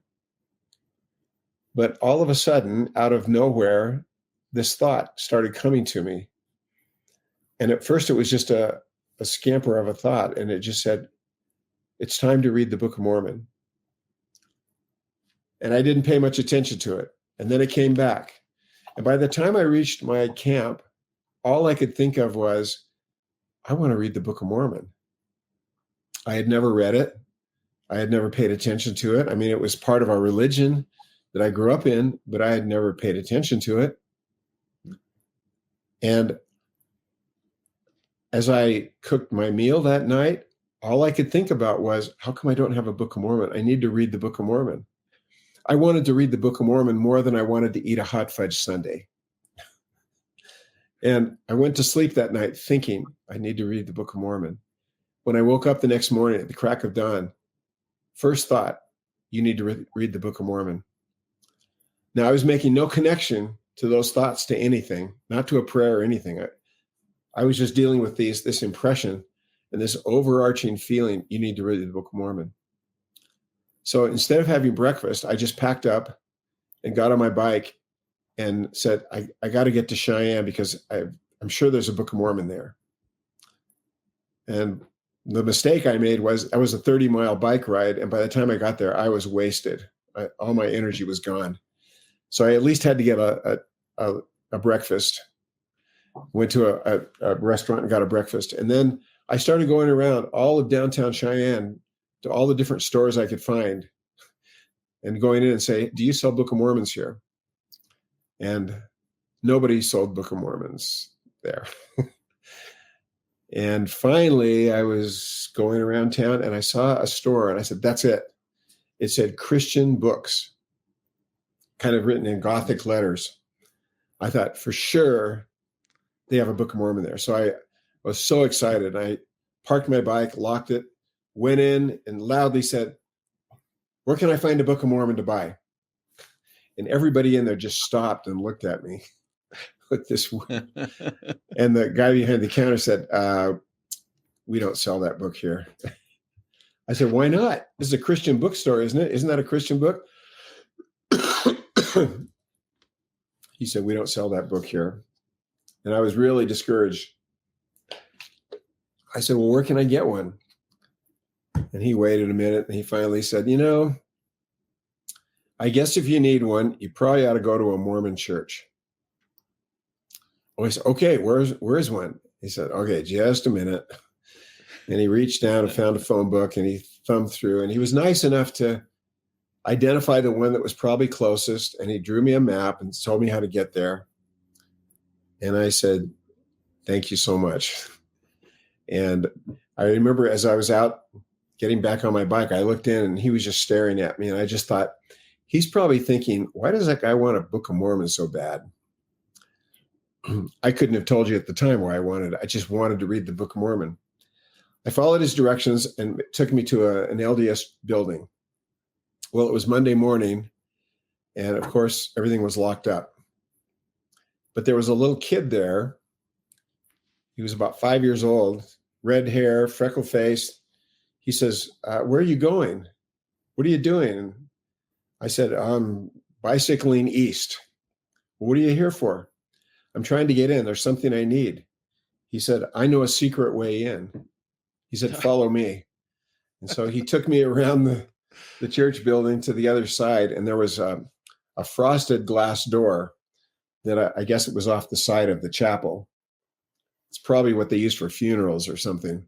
Mm-hmm. And he said, yeah, you can get in this door. So we went to open it, but it was locked. He said, shucks, I thought it would be open. But then we heard a piano playing on the other side. So I start pounding on the door. After a while, the piano stopped and the door opened. And there was a young lady who had been obviously practicing the piano. And when she saw me, she looked at me like this and visibly jumped back. Because one of the things I didn't tell you is that since coming back from Vietnam, I hadn't cut my hair and I hadn't shaved. And I probably hadn't had a bath in a while on this trip. So I totally shocked her. She probably thought I was looking for a meal or something. Thought I was a homeless person, I guess. I don't know. But I'm sure I terrified her. She says, and I said, it's okay. It's okay. I'm just looking for a Book of Mormon. And then the look on her face was total shock. She was dumbfounded. This guy's looking for a Book of Mormon. She said, just a minute. And she shut the door. And after a few minutes, it opened again. And there was an elderly man that was with her. And he said, hello, my name is Brother Wright. I understand you're looking for a Book of Mormon. I said, yeah. He says, well, come on in and I'll help you. I have keys to the building, so I'm sure we can find you a Book of Mormon here. Well, he looked all over the building, went into every bishop office, every room he could think of, and he could not find a Book of Mormon. And by the time we finished, he was really embarrassed. He said, I'm sorry. I don't know why we don't have a Book of Mormon here. He says, but I'm a stake missionary and I have a Book of Mormon at my house. He says, would you like to come out to my house? He says, but I won't be there till 3:00. I said, fine. So he drew me a map. It was on the east end of Cheyenne, just as you're going outside of town towards the east. So I finally made my way there. And by the time I arrived at about 3:00, I don't know if you've ever seen storms in the plains, in the Great Plains, but the sky was as black as night, thunder, and it was just building up. And I thought, okay, tonight I'm going to have to find some shelter. This is going to be a bad one. Well, I knocked on the door of their house and it opened, and there was a nice looking elderly woman, obviously his wife. And she was working on something with her hands. And she says, oh, we've been expecting you. Please come in. The way I looked didn't bother her. I walked in, and as soon as I crossed the threshold into their home, I felt like I had stepped out of the world into some sacred place. I didn't know what feelings I was feeling, but it just felt so different. And I looked at her, and behind her, her husband was coming towards her through the living room. And I was just overwhelmed by this feeling of peace. And it was like I felt like it was a sacred place or something. And without thinking, I just looked at her and I said, is the Mormon church true? And she just kept working, and she looked right at me in the eye and she says, well, of course it's true. And I had never heard from professors or anyone anything that I knew they knew. And when she told me that, it was the most powerful thing I had ever heard. And I felt like almost like somebody just took a javelin and pinned me against the wall. I knew she knew. And I was just overwhelmed. And she said, by then her husband was there, and they said, we've prepared lunch for you. And we sat down and started having lunch, and they started asking where I was going. And I said, I really have no destination. And I started talking about what I'd been doing, and that I had grown up in the church, but I didn't know anything about it. And they said, well, right then the wind started picking up and you could hear the thunder. And they said, why don't you go put your bike in the garage and bring your stuff in? Why don't you just stay here tonight? And they said, and while you're here, you can take a bath. And I'm not sure if that was for me or for them, but I ended up staying with them, not just that night, but the next night. And the next day they had a room all set up that they had invented a way to repair hymn books for the church. And so I spent the whole day, they taught me how to repair these things, drilling holes and stitching them and rebinding all these torn up hymn books. And then that night, the second night, after we finished dinner, Brother Wright said, I know you're looking for something. He said, I'm a Sikh missionary. Would you like me to teach you the first lesson? Well, I didn't know what he was talking about. I didn't know what the first lesson was. And I said, sure. So he taught me that night the first lesson, which was about Joseph Smith and his experience with the first vision. It was about finding the Book of Mormon and translating it, the restoration of the gospel.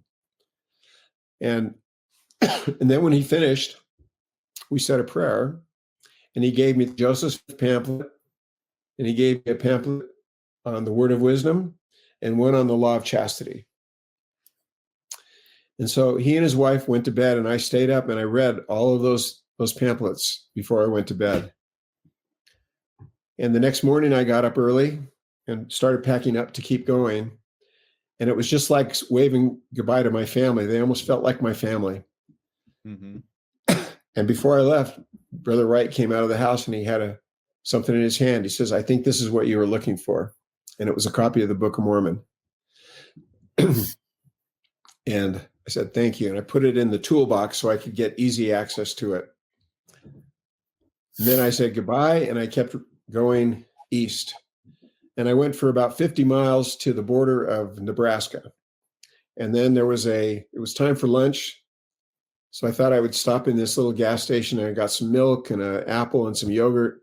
And there was a little rest stop there right at the border. I went over there and spread everything out on the grass, laid down, and just started having lunch. And I pulled out the book and just kind of said, "Oh, I'll just kind of flip through it a little bit." I really wasn't going to start reading it. But I read the title page, and then I read the explanations and the testimony of the witnesses. And then I got to page 1 and I started reading. I, Nephi, having been born of goodly parents, and started reading, turned the page, kept reading. And by the time I was ready to turn the second page, I started feeling something coming all the way down my arms and down my back and down my legs, over my whole body. It was just this tingling warmth that felt like a massive goosebump. And I had goosebumps everywhere. It was the warmest feeling. And as I turned the page and kept reading, I just started to weep. And then I started to sob just like a little kid. And it had been years since I had cried. And here I was just sobbing. I was overcome. And I just kept reading and reading. And whereas I thought I was just going to go through it, I kept adjusting my position as the sun was changing. And so I wanted to kind of be in the shade until finally the sun went down and there was no more light. And I had already read about 80 pages of the Book of Mormon. And I only stopped because it was dark. And then I had to go find a place to camp. So I went up down the road a little bit. I was following the freeway. And then I just pulled off into a place where there was just nothing, no lights or anything. I laid out my sleeping bag. And then I just laid down. I looked up, and that night there wasn't a cloud in the sky, and there wasn't a light. There was no light pollution. And I just saw the heavens. I was looking at the Milky Way, and I just thought, there is a God up there. I know he's there. Something happened today. And as soon as I had that thought, I got up and knelt down and started praying under this big expanse of heaven and just saying, "God, I think you're there." I said, "I want to tell you what happened today." I started reading the Book of Mormon, and it just feels right. I don't know what it is, but something happened. I said, "So God, if you're there, I'm going to keep reading and let me know if this really is true." Because I've read other books that I thought were pretty important, but then the next week I was reading another book and it all changed. If this really is real, then I want to know. So then I went to sleep and woke up, and I found that after that, my goals were not to see how many miles I could go east. My goal was, can I find a tree that has some good shade that I can lean against to keep reading? And whenever I found a tree, I would sit against it and spend a couple hours reading and then continue on. And by the time I got to Ogallala, I saw that there was a lake about 20 miles north that had a campground. And I decided I'm just going to go camp there until I finish reading. So I went there and made camp. And I think it took another 4 days or something, 4 or 5 days. I don't remember.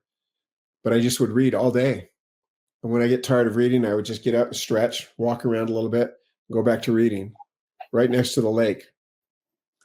And I think it was, whatever day it was, as soon as I finished reading, I said, I know this is true. And I decided, well, there's nothing else for me to go except go back home. I need to go back home and make things right. And so I decided the next day I was going to follow this road along the Platte River up to Scotts Bluff, and then I'd make my way back to Cheyenne. And that would be and then I would figure out how to get home from there. Well, that night I made that decision. And when night came, a wind came up and it started blowing so hard off the lake. But to me, it wasn't just a wind. I was feeling absolute terror because I feel like there was darkness all around me. And I felt like there was a million demons just screaming at me in that wind. And I had made a lean-to with my poncho on the sand. And I got under that and I was just holding it down so the wind wouldn't rip it. And I just got on my knees and I started praying as hard as I've ever prayed. Heavenly Father, help me. I don't know what this is, but I just feel like there's wickedness all around me. And I'm terrified. And the next thing I remember, I woke up and I was laying on my side, but my knees were still bent. And I think I must have fallen asleep praying and I just fell over. But the day was calm. Everything seemed to be gone and everything just seemed right. And I knew the right thing to do was to go back to my family. And so the first thing I did when I got on this road is I came to a little town and it had a payphone on the edge of it. And I made a collect call to my home. And the only one at home was my mom. And she said, hello. And I said, hello, this is your son. This is Randy. She says, where are you? I said, I'm in Nebraska, but I don't know where I am. All I know is I'm surrounded by cornfields as far as you can see. She says, well, what are you doing? I said, Mom, I got to tell you something. I met some people in Cheyenne and they gave me a Book of Mormon. And I just finished reading the Book of Mormon and I found out it's true. And I'm coming home. And I heard a little gasp from my mom and she couldn't speak. And I could hear her crying. And then I started crying. And we just sat there on the phone crying for a while. And then I just said, I don't know when I'll be home, but pray for me that I'll be kept safe. And she just said, Randy, I am so grateful. And then my journey home began. And it turns out I started seeing these markers on the road I was on. And I stopped to read them and I realized they were markers marking the Mormon Trail. I was on the trail on the north part of the Platte River where the Mormon Trail was. I couldn't believe it. And I was learning about Mormon history already. And and it took the road eventually took me to Scotts Bluff. I went past Chimney Rock, Scotts Bluff. And in Scotts Bluff, the first miracle happened. As I was just reaching the top of the grade to go down, just reaching the edge of Scotts Bluff, I just got to the top and all of a sudden my pedal started feeling weird and it just sheared off. The metal just broke in half. And I thought, holy cow, where am I going to get a replacement for this? And so I started gliding down, and within a block, it said Schwinn Bicycles. And my bike was a Schwinn. Within a block or so of that happening. I don't think there was another bicycle shop like that for 100 miles or 200 or 500. I don't know. But I was just, yeah. I went in and they said, oh, we can fix that. And they fixed it in 5 minutes and cost $6. It was I thought it was a miracle. And so from there, I went into Torrington, Wyoming. And that's where I spent the night in an incredible storm. Every time there was a storm, something happened where there was some kind of shelter. That night, it was just a picnic bench with a lean-to over it. But it rained so hard that it was just flooding and lightning, hail, and I spent the night on top of that picnic bench. And the next morning, I saw that on my map, it was about a 60-mile ride to Cheyenne. And I thought, I'm going to call up, when I go back to Cheyenne, I'm going to contact the Wrights and see if I can, because I want to tell them I read the Book of Mormon. So the next day I started bicycling, but it was still kind of drizzling the whole time. And so the whole 60 miles was a cold, wet ride. It drizzled the whole time. And I was soaking wet by the time I got to Cheyenne, and I was completely spent. Called up Brother Wright and said, I'm just heading into town. I said, is it okay if I stop by again? They said, sure. And I ended up staying with them for another 2 or 3 days. And I told them about what had happened. And on one night, I told them the story of what had happened with the wind and how terrified I was. And that's when Brother Wright, he was very serious, and he looked at me and he says, Randy, he says, what you need to know is that Satan doesn't want you to know what you're learning. He doesn't want you to read the Book of Mormon. He doesn't want you to go back to church. He says, you're going to have to keep praying and being obedient and doing everything you can, because you're going to have opposition. And I really honored his suggestion. Well, I was there on Sunday, and he said, why don't you come to church with us? And I said, obviously, I have nothing to wear. I don't think I'd go in cutoffs. He says, you can wear some of my clothes. So I said, I'll give it a shot. And so he gave me some of his clothes, but I think my legs were longer than his and he just had white socks. So I was wearing white socks, shoes that were crumpling my toes, and white socks. And my pants only went down to the top of my ankles. And then I had to wear suspenders. So I looked like the geezer from the end of the world wearing Brother Wright's clothes. And I said, okay. So I went with them, and they stopped to go into sacrament meeting. And all of a sudden I was mortified to go in. I was so afraid. And they said, are you coming with us? And I said, let me just sit here for a minute. And they didn't make a big deal about it. They said, okay, do what you need to do. So they went in and they said, if you want to sit by us, we'll be sitting to the right in the back. And I sat there for a long time, and I said, so what are you going to do? And finally I said, I guess you got to make a go of it. You're here.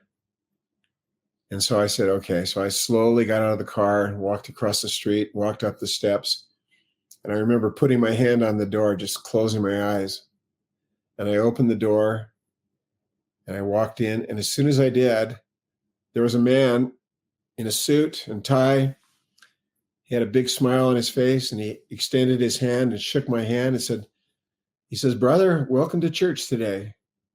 He said, can I help you find a seat? And as soon as I touched his hand, all the feelings of being nervous, it just melted away, and I just felt like I was at home.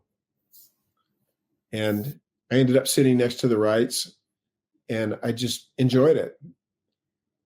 Well, to kind of end the story quickly, the next day is when I began my journey home.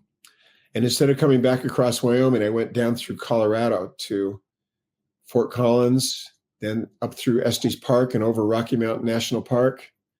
Mm-hmm. And I found that each day, I didn't realize this until some years later, but every day there was a temptation, just like Brother Wright had said. The first day, I had called a girl I had met at some conference some time ago, and I knew she lived in Fort Collins, so I called her, and I said, hey, I'm in town. I just thought could I just stop by and say hi? They said, sure, come on over. We'll have lunch or dinner or whatever it was. And I stayed there, and then she said, well, look, it's getting kind of late in the day. You can stay here if you want tonight. You can crash here.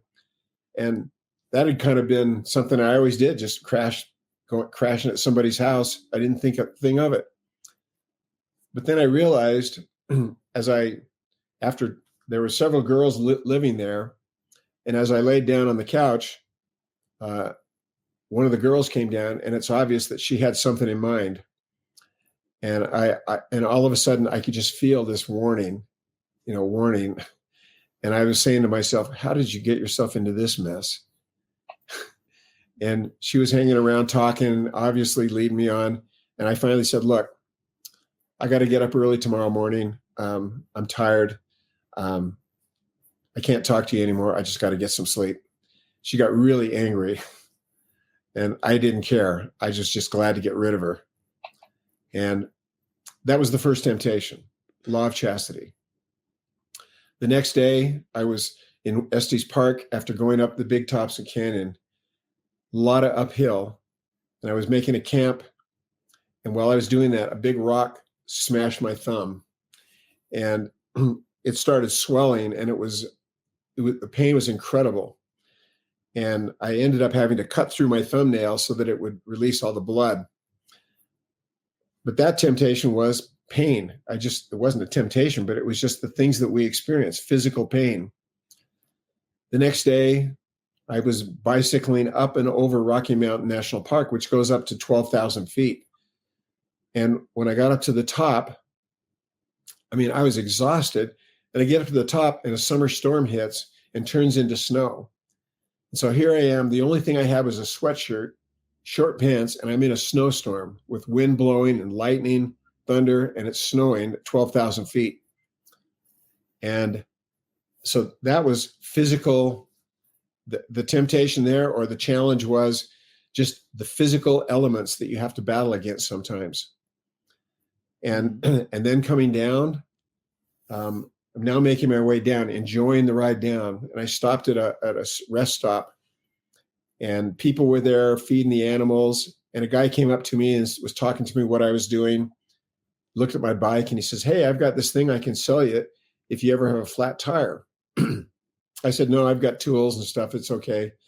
And I had already been 1,400 miles or 1,300 miles and hadn't had a problem. Well, I eventually got back on my bike, and I started riding down, and hadn't gone far before I realized I had a flat tire. So I pulled off the side, took everything off, took my tire off, and was using all my tools to replace and put a new tube in. And as I looked, what the cause of it was, I could see that there had been something had stabbed my tire right in the middle. And I just thought of that guy, and I said, oh, looked like he had an ice pick or something. And just then a car drives up and stops, and here's this guy. He says, oh, sorry to see you have a flat tire. He says, can you use this now? And every ounce of me wanted to just scream at him and yell at him, and I wanted to punch him. I was so angry that I had to just say, no, something was saying, don't give in to your anger. And so instead I said, it's okay. And he finally drove off. Later that night, I needed a place to stay during a storm, and I met some people, and they invited me to stay in their cabin. As I stayed, we got to the cabin just when the storm hit. Again, I think the Lord just kept watching out for me. But as I get in this cabin, I just put my stuff off to the side, and we had dinner, and then they started drinking and doing drugs. And they're inviting me to do all this stuff. And I said, no, thank you. No, thank you. And they kept inviting me. And finally I said, I just need to tell you, I found out some things in my life. I said, maybe before I would have joined you, but not anymore. I said, please stop asking me, because I'm not going to take any of this stuff. And again, I felt something inside that was helping me. Well, then the trip continued across Colorado, going towards the Utah border.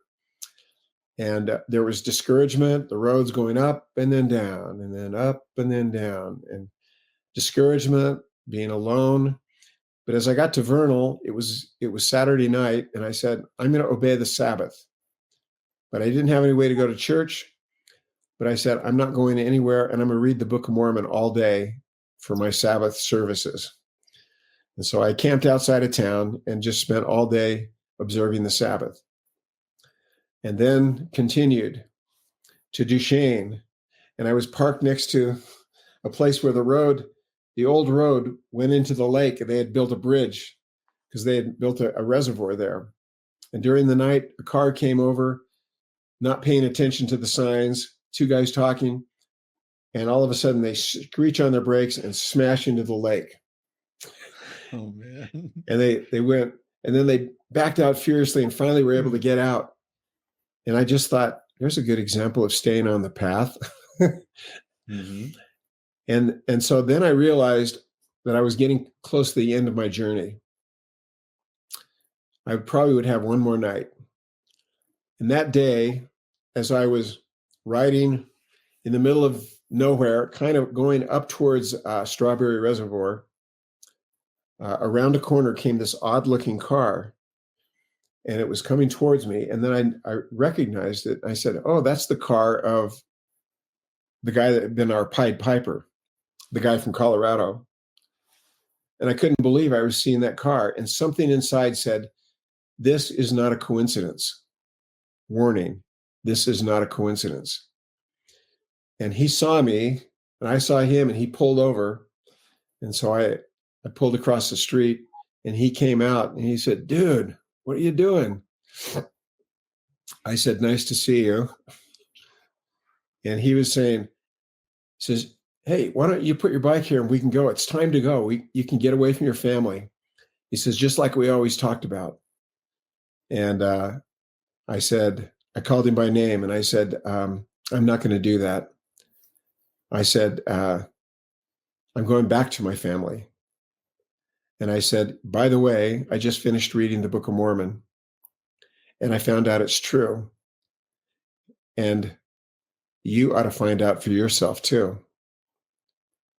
And he looked at me and he said, "That's never going to happen." I said, "You know, I'm not going to go with you." I says, "And I won't go with you, because where you're going, that's not where I'm going. I'm going back home, and I'm going back to church, and I'm going to get my life back to where it's supposed to be." And I said, "I would advise you to do the same thing." He said, "No." And it was almost like he was afraid, and he couldn't look me in the eye. He finally said, "Okay, well, I'm leaving." And as he got in his car, I just stood there, and I could see him in his rearview mirror. And I saw him take his glasses off and kind of wipe his eye. And I think, I don't know his story. I don't know what caused him to go over the cliff. But I think he was at a place that I don't know if he was able to get out of it. Maybe he could. I don't know when you reach a point that you can't come back. But I did read something from, I think it's Elder Holland. And this is something that over the years has meant a lot to me, where he said, "However late you think you are, however many chances you think you have missed, however many mistakes you feel you have made, or talents you think you don't have, or however far from home and family and God you feel you have traveled, I testify that you have not traveled beyond the reach of divine love. It is not possible for you to sink lower than the infinite light of Christ's atonement shines. Whether you are not yet of our faith or were with us once and have not returned, there is nothing in either case that you have done that cannot be undone. There is no problem which you cannot overcome. There is no dream that in the unfolding of time and eternity cannot yet be realized. Even if you feel you are the lost and last laborer of the 11th hour, the Lord of the vineyard still stands beckoning. Come boldly to the throne of grace and fall at the feet of the Holy One of Israel. Come and feast without money and without price at the table of the Lord." I truly believe that. I believe that no matter where we are, maybe some that hear this will be young people that are just trying to find their way and they haven't found a testimony yet, or they don't really think they can. Or maybe there's some that are hearing this that have fallen away from the church. You may have not been on a mission. It doesn't matter. But for whatever reason, one of the reasons I want to share this story is to tell you there is a way back. God lives. He is real. And so is his son, Jesus Christ. And he atoned for whatever it is you or I may have or yet do if we sincerely have faith and repent. And then exercise faith and obey commandments, obey covenants, and make them central to our life, and allow ourselves to be guided by the Holy Ghost. This story that I've been telling about my journey home and what I experienced in the opposition, I truly believe the Holy Ghost was helping me. It was giving me powers far beyond anything I had to resist these temptations. The last night of my trip was in a campground above Heber, and it was raining. And this was the only time in my 32 days and 1,600 miles, it was the only night that I didn't find shelter. And I was soaking wet that night, and it rained all night. And when I got up the next morning, I thought, well, the rain will stop, but it didn't. So I got on my bike, soaking wet, packed up, and just rode down. And as I rode down, I got below the rain. And by the time I got to Heber, it was warm. So I put all my stuff, I stopped behind a gas station and put all my stuff and laid it out. And the sun was hot enough that it was just steams of water coming up from everything as it was drying out. And I finally was able to get at least dry enough that I could feel semi-comfortable making the trip past Heber, up through Park City, back onto I-80, and then over Parley's Canyon. And when I got to the top of Parley's Canyon, that was my last hill to climb. And I got off my bike and I looked back and I saw the thunderheads of summer building up. And I just thought to myself, I've been out there. And I thought of everything that I had done, but most importantly, I thought of what I had found. I had found that I have a Heavenly Father that loves me. I found that I have a Savior that gave his life for me. And I found tangible proof in the Book of Mormon that it's true. And I knew that it was true. And I knew whatever I had to go through, it was going to be worth it. And so I coasted down Parley's Canyon to my home in Holiday. And my family had the door open. And they welcomed me home. And I got to meet with my bishop. And he took me on one of the most wonderful processes of repentance that one could ever hope for. It was not easy. It was hard, but it was wonderful. It was wonderful because I knew it was worth it. And I knew it was the right thing to do. And my ward welcomed me back. My family welcomed me back. And I found that later on, as an aside, as I prepared to go back to school, I had a class that was just beginning at the U. And on the first day of class, the professor said, I'm going to give you an assignment, and I want you to come back in the next class period ready to share this.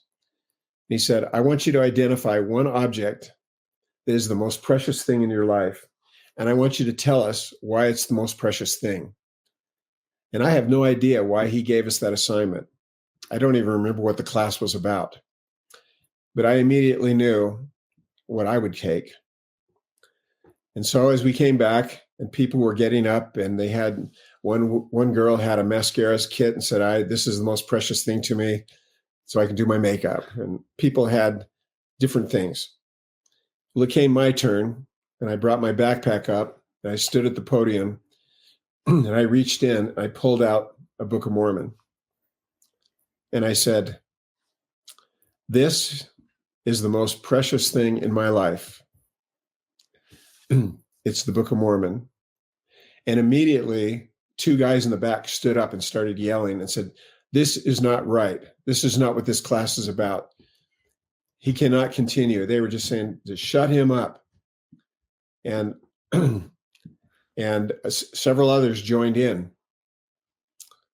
I stood there like this. I didn't stop. I said, well, if I didn't bring this and show it to you, I wouldn't be true to the assignment.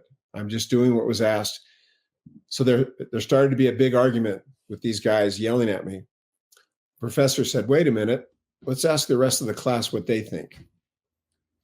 And there was silence for a while. And then timidly, a few started saying, well, that was the assignment. And then others said, yeah, I think he should be able to. And then others said, no, I don't think that's right. There's supposed to be separation of church and state or whatever. I said, well, I would be not true to this assignment if I did anything else. So the professor said, well, let's just take a vote. And so he said, how many people think he should be able to? How many think he should not? And it was about 4-1 in favor of he should be able to. Oh, so I was able to continue and explain why it was the most precious thing in my life. And I wasn't afraid. I wasn't nervous. It didn't bother me that people were yelling because I knew it was true. In fact, I was happy that people were against it so that I could stand up for what I now believed in. And it didn't bother me. I don't care what other people think. I knew it was true. And why not share it with the world? Why not shout it from the housetops? Well, as it turned out, I was the last one for that class period. And so as it ended, there was a huge discussion among a lot of people. And as I got up to leave, a young lady came up to me and she said, I just wanted to say thank you. She said, when they gave that assignment, that's what I wanted to do. I wanted to share the Book of Mormon, but she said, I was afraid of what other people would say or think or do. She says, but you did it. And she says, I'm not going to be afraid anymore. And I just thought it was really wonderful to hear that. And so as I conclude, like I said earlier, it's true. It's simply true. And I'm sorry that I had to go through what I did to find it. But now that I did, I'm glad that I can have a testimony where I can say in English, I know without a shadow of a doubt that the Book of Mormon is true, that God lives and his son Jesus Christ did come to this earth and took upon himself flesh and stands at the head of the Church of Jesus Christ of Latter-day Saints, which is his true church. And I can say in Japanese, Shitotsu no utagai mo naku, kono Mormon sho to kyokai wa makoto no kyokai koto akashi shimasu. And that just means I know without a shadow of a doubt that it's true. And I say these things in the name of Jesus Christ. Amen. Amen. Thank you. Wow. Yeah.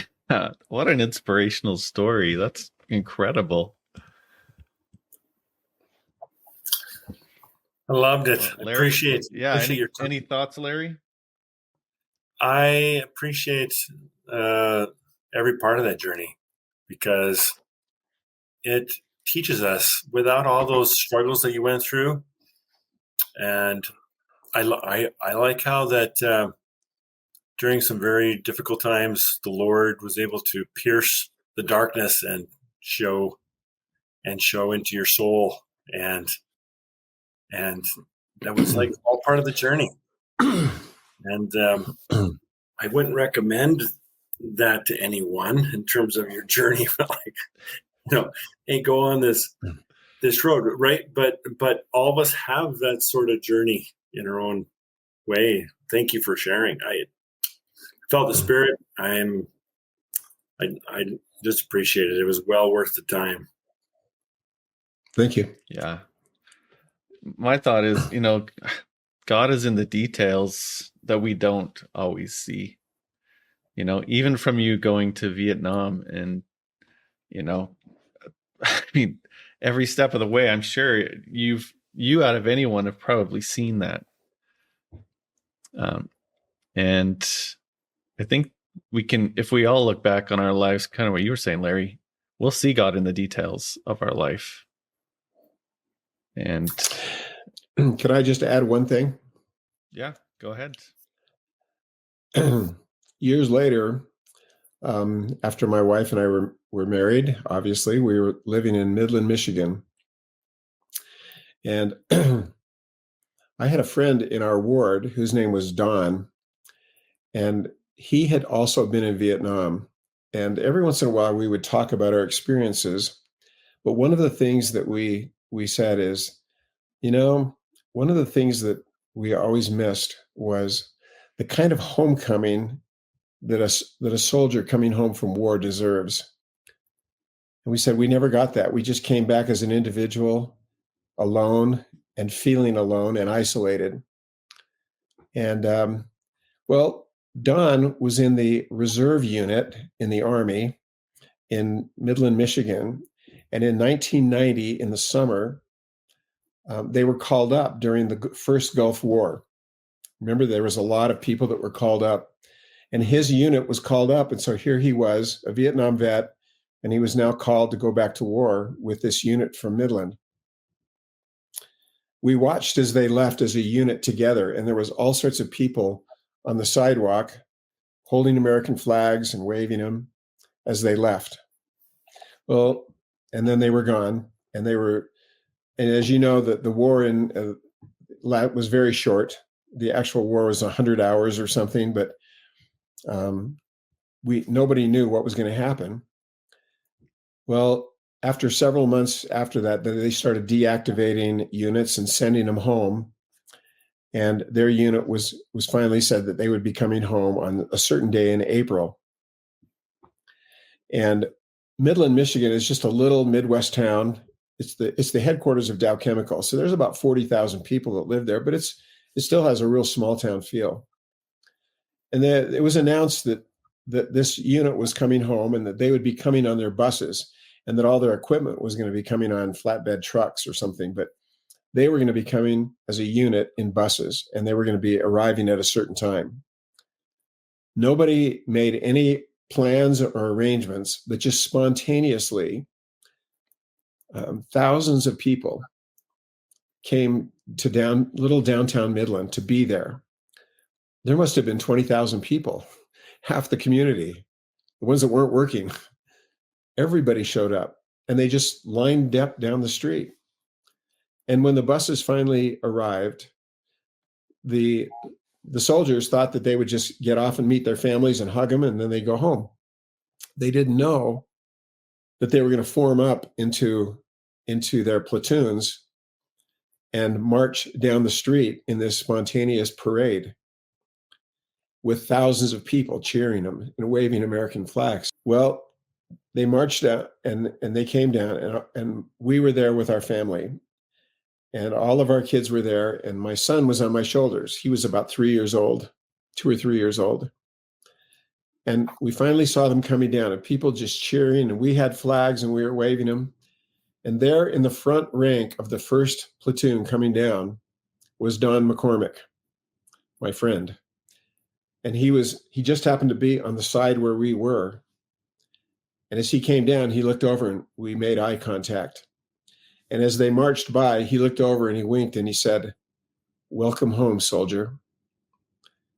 And I just broke down and was just sobbing. And my kids looked at me and they said, "Dad, what's wrong?" And I said, "It just feels good to be home." And right about that time, some words came into my mind, and I wrote kind of the epitaph for this whole thing. And and I wrote these words, and it's called "The Day I Left for War, the Day I Went to War." The day I left for war, you see, the light was in my eye. A day of blue, the water too, and sunshine filled the sky. In months of battle, colors changed from bright to shades of night, till all was black under attack and sweat throughout the fight. The blood and skin and bone of friends are mixed in with the dust, while sniper fire and cannon's ire destroy us as they must. And then the time for war was done. To home I soon returned. The bands were mute, and in salute, a school was set to burn. My eyes, once light, were dimming as the sun had set by now. But then so weak, I could not speak. To God, my soul did bow. The war was gone, all memories left as prayer was answered still. My spirit burned, the light returned, my Savior on the hill.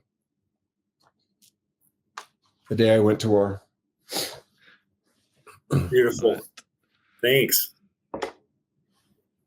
Wow, Randall, what a story. Man, thank you so much for sharing it with us. You're welcome. I appreciate the opportunity to share that. And I just hope that, like I said, if there's young people that are struggling for a testimony, if there's people that have left and are trying to find their way back or don't even know they want to find their way back, and if there's veterans out there that are not able to overcome what they've experienced, there is a way, and the answer is in Christ. And I absolutely know that without a doubt. There is an answer, and all the answers are in Christ. Yeah. Amen. Yep. Cool. Any last thoughts, Larry, before you wrap up? Well, I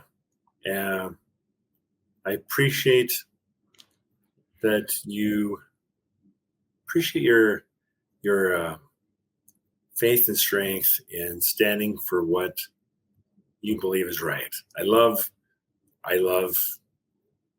don't believe it was a coincidence that you met that individual on that road, and you, for your faith and testimony, even though it was very young, you stood up for what you knew was right. And it's like the primary song, let the consequences follow. Yeah. Thanks. Well, thanks again, Randall. And thanks, Larry, for being my co-host. Appreciate it. And thank you, everyone, for watching.